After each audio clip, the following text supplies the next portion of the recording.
Hi friends, welcome to రేమచా YouTube channel. Lucknow super giant చేతిలో Mumbai Indians దారుణమైన ఓటమి అయితే చవిచూడడం జరిగింది.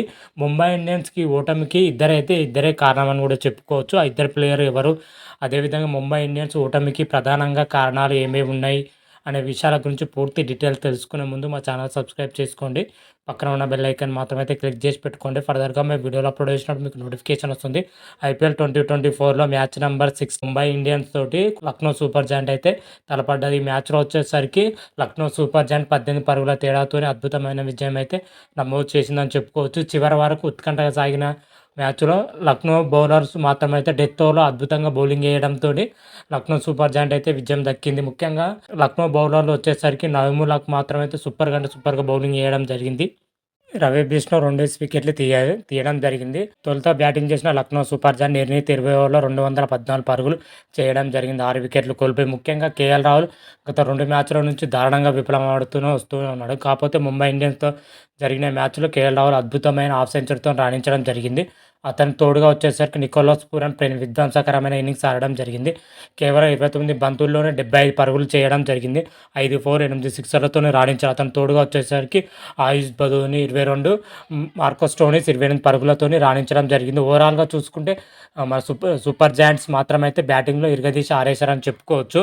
ఒక దేవదత్ పడిక్కల్, అదేవిధంగా దీపక్ కూడానే విఫలం అవ్వడం జరిగింది. మిగతా బ్యాటర్లు మాత్రమైతే అద్భుతంగా బౌలింగ్ వేయడం జరిగింది. మ్యాచ్లో వచ్చేసరికి ముంబై బౌలర్ అయితే పూర్తిగా తేలిపోయారని కూడా చెప్పుకోవచ్చు. ముంబై బౌలర్ విషయానికి వచ్చిన నవాన్ తుషారా 3 వికెట్లు తీయడం జరిగింది. పీయూష్ చావ్లా 3 వికెట్లు తీయడం జరిగింది. వీరిద్దరు మాత్రమే రాణించడం జరిగింది. మిగతా బాల్ మాత్రమైతే ఎవరు కూడా రాణించలేదని చెప్పుకోవచ్చు. ముఖ్యంగా హార్దిక్ పాండ్యా వచ్చేసరికి కేవలం 2 ఓవర్లో వేయడం జరిగింది. 2 ఓవర్లో 22 రన్స్ ఇవ్వడం జరిగింది హార్దిక్ పాండ్యా మాత్రమైతే. హార్దిక్ పాండ్యా మ్యాచ్లో మొత్తం ఘోరంగా విఫలం అవడం జరిగింది. అనంతరం బ్యాటింగ్ దిగిన ముంబై ఇండియన్స్ మాత్రమైతే ధాటిగానే ఆరంభించడం జరిగింది. రోహిత్ శర్మ వచ్చేసరికి సూపర్ హాఫ్ సెంచరీతో రాణించడం జరిగింది. గత కొన్ని మ్యాచ్ల నుంచి రోహిత్ శర్మ తీవ్రమైన బ్యాటింగ్ వైఫల్యంతో వస్తూనే ఉన్నాడు. పూర్తిగా విఫలమవడం జరిగింది. కాకపోతే లక్నోతో జరిగిన మ్యాచ్లో రోహిత్ శర్మ వచ్చేసరికి 38 బంతుల్లోనే 68 పరుగులు చేయడం జరిగింది. 10 4 3 సిక్సర్లతోని రోహిత్ శర్మ వచ్చేసరికి 178 స్ట్రైక్ రేట్ తోటి ఆడడం జరిగింది. మ్యాచ్లో వరల్డ్ కప్ ముందుకు రోహిత్ శర్మ ఫామ్లోకి రావడం టీమిండియా కలిసి వచ్చే అంశం అని చెప్పుకోవచ్చు. అతని తోడుగా డ్రైవిల్ బాయ్స్ వచ్చేసరికి 23 పరుగులు చేయడం జరిగింది. చివరిలో నమన్ ధీర్ వచ్చేసరికి కేవలం 28 బంతుల్లోనే 62 పరుగులు చేయడం జరిగింది. 5 4 5 సిక్సర్లతోటి విధ్వంసకరమైన ఇన్నింగ్స్ ఆడడం జరిగింది నవం ధీర్ మాత్రమైతే. ముంబై బ్యాటర్లో వీళ్ళు ముగ్గురు మాత్రమే రాణించడంతో ముంబై ఆ మాత్రం స్కోర్ చేసిందని చెప్పుకోవచ్చు. లేకపోతే 100 రూపాయలు ఆల్అౌట్ అయ్యేది. దీంతో ముంబై ఇండియన్స్ వచ్చేసరికి 18 పరుగుల తేడాతో ఓటమి అయితే చూడడం జరిగింది.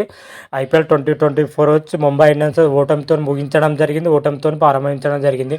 ముంబై ఇండియన్స్ మాత్రమైతే అలా లక్నో సూపర్ జాయింట్ వచ్చేసరికి గెలుపుతో ప్రారంభించారు. గెలుపుతో ముగించడం జరిగింది.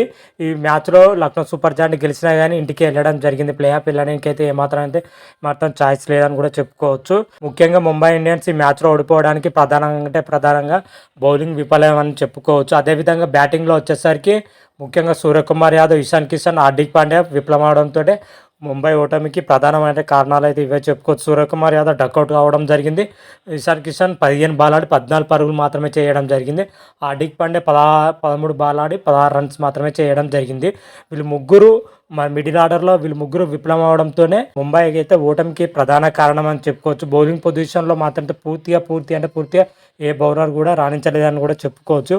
ఓవరాల్గా ముంబై ఇండియన్స్ బ్యాటింగ్తో పాటు ఇటు బౌలింగ్లో పాటు అటు ఫీల్డింగ్లో పాటు అటు కెప్టెన్స్లో కానీ పూర్తిగా విఫలమైంది. కాబట్టి ఈ మ్యాచ్లో ఓటమికి అయితే ప్రధాన కారణాలు ఇవే అని చెప్పుకోవచ్చు. మరి వచ్చే సీజన్లోనైనా మన ముంబై ఇండియన్స్ అద్భుతమైన ప్లేయర్స్తో అద్భుతమైన కెప్టెన్సీ తోటి రావాలని అయితే మనం మనస్ఫూర్తిగా కోరుకుందాం. అంతవరకు మీకు ఈ వీడియో కానీ నచ్చినట్టయితే లైక్ చేయండి, షేర్ చేయండి. మరిన్ని వీడియోల కోసం మా ఛానల్ సబ్స్క్రైబ్ చేసుకోండి. పక్కన ఉన్న బెల్ ఐకాన్ మాత్రమైతే క్లిక్ చేసి పెట్టుకోండి. ఫర్దర్గా మేము వీడియోలు అప్లోడ్ చేసినప్పుడు మీకు నోటిఫికేషన్ వస్తుంది. రామ దేవ్ శంభో శంకర. Thank you.